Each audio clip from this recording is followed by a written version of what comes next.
Obviously, there are certain limitations to that, so it has to be, if it's not in the public interest or against public interest, something like that could not be enforceable, for instance. But a condition like this is definitely something that would be able to do. Importantly there, just to remember, is also to deal with the aspect of, should they not fulfill that obligation, what would be the situation at that point in time.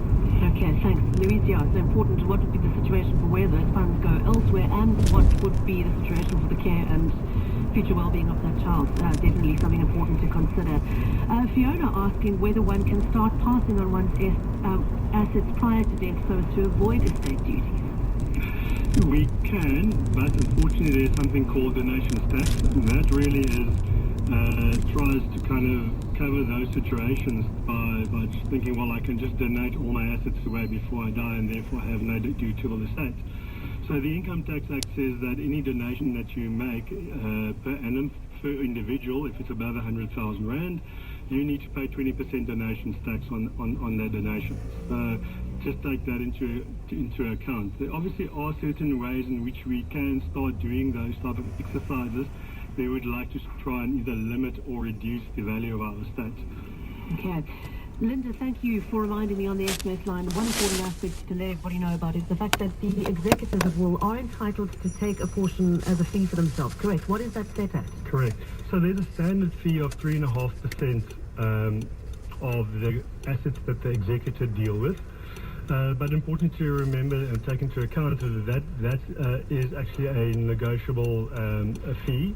So it's not a set fee as such, but that's kind of the guideline that is set that an executor could charge for the work of winding up an estate. Okay.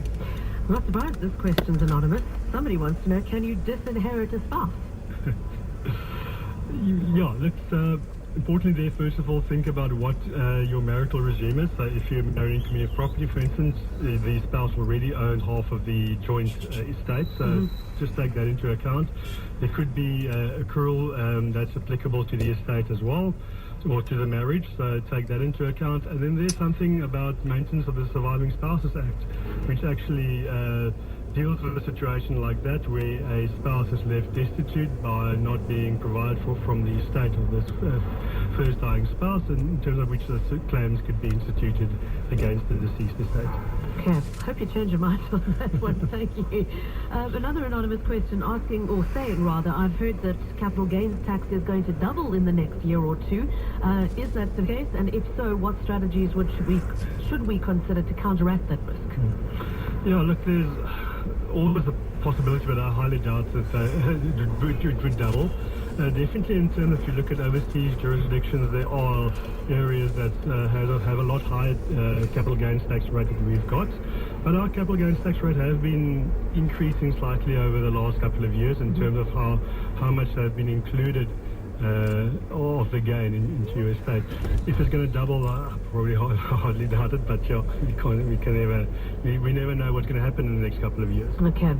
Somebody else asking whether the costs of funeral expenses are deductible from estate tax. Correct, yeah. So funeral expenses are one of those deductions that you can use to reduce the taxable value of your estate. Yes. Okay, Eric. Just in the last minute we've got left. Obviously, the one take-home message is if you haven't yet drafted a will, get to it as soon as possible.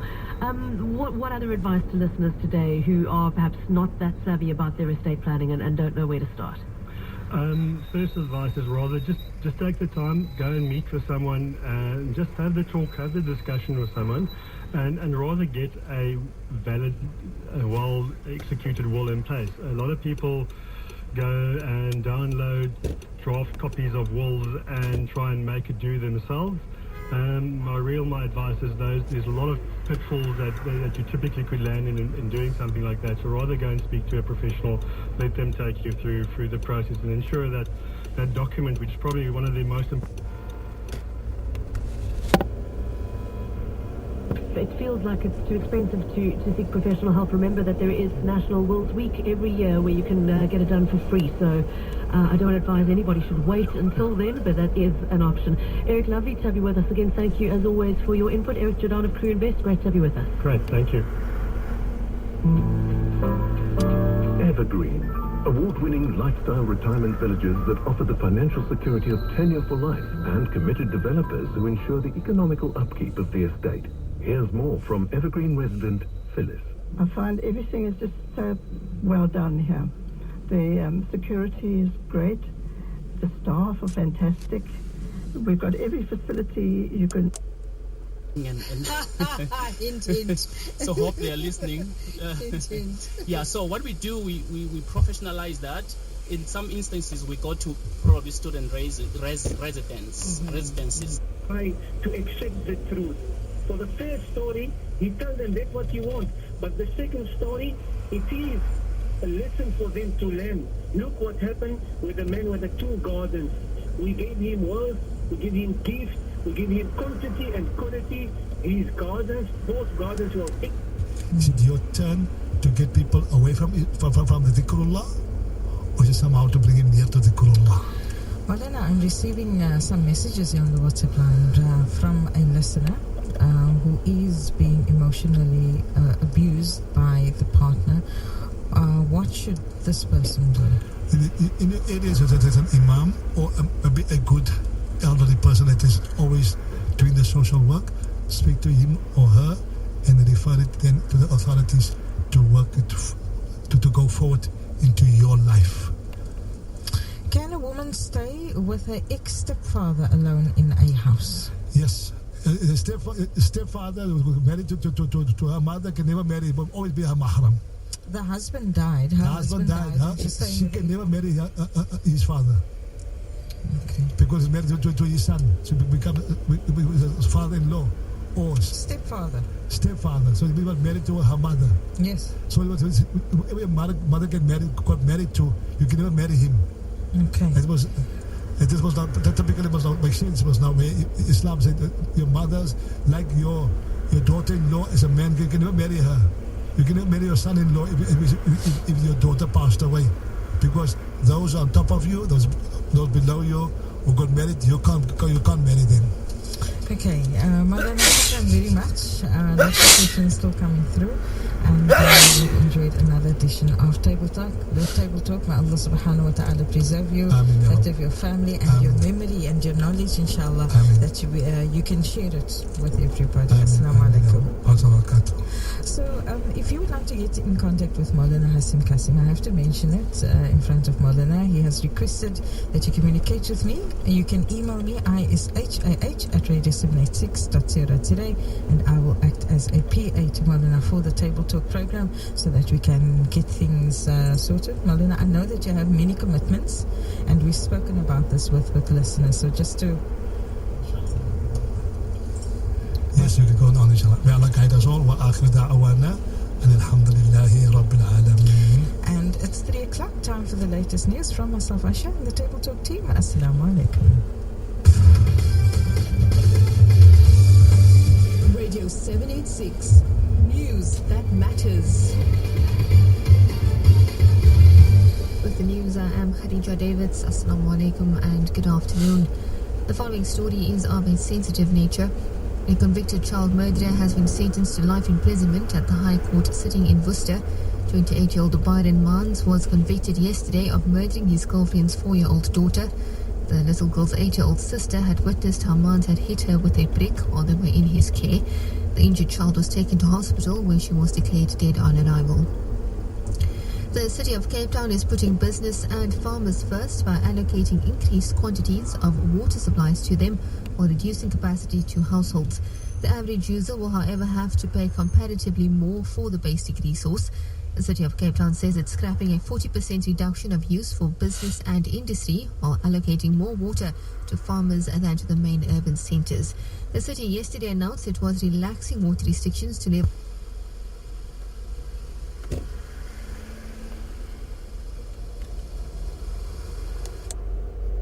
Small holding on the outskirts of Pretoria when 3 armed men attempted to rob them. Drosky was shot in a tussle with one of the assailants while Durant escaped harm. Drosky underwent surgery immediately upon arrival at hospital but is said to be in a stable condition. Police Captain K. Makubela told Eyewitness News the latest on the case. No, they were taken in for questioning. No, we got the information and follow it up as we are investigating the case of attempted murder and house robbery. So we follow all the information which is comes to us. AfriForum's attempt to have Parliament's land expropriation without compensation report blocked is not over just yet.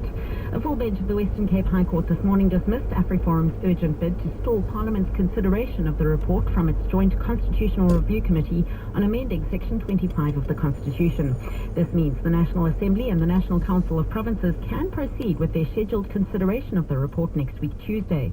Babalo Ndenze has the details. A further hearing on the legality of a third-party service provider report used by the committee is still on the table and will be heard at a later date determined by the court. Besides its attempt to stop the parliamentary process, AfriForum's application wants the court to rule on the nearly 180,000 submissions which were rejected as duplicates. It says these are not considered in the report and could have had a material impact on the final report, which will be debated next week. Committee Chairperson Lucian Zimande. Part B, you remember the debate yesterday had to do with whether there was an unlawful delegation, the duplicates, you remember the to and fro on the matter of the detail of the proceedings of the committee. Committee member Vincent Smith says Parliament remains confident that it will prevail in Part B of the application, which will be heard later. As Chairperson indicated, we are certainly ready for Part B, but that will be left to the legal counsel. But we are confident that even if it got to Part B, there's nothing that can stop us from continuing with the land reform going forward. Babalo Ndenze, Eyewitness News, Western Cape High Court. The Hawks and the Provincial Crime Intelligence Team arrested 2 people while they were offloading illegal drugs worth 8.6 million rand into a storage facility in Somerset West. Hawks spokesperson Plea says. 8 elementals were allegedly found inside the suspect's vehicle and the storage unit. This includes elephant tusks and a note counter machine. All these items have been seized. The team then headed to the suspect's home in Wetton, and after raiding the house, drugs worth about 810,000 rand, an undisclosed amount of money and another vehicle were seized.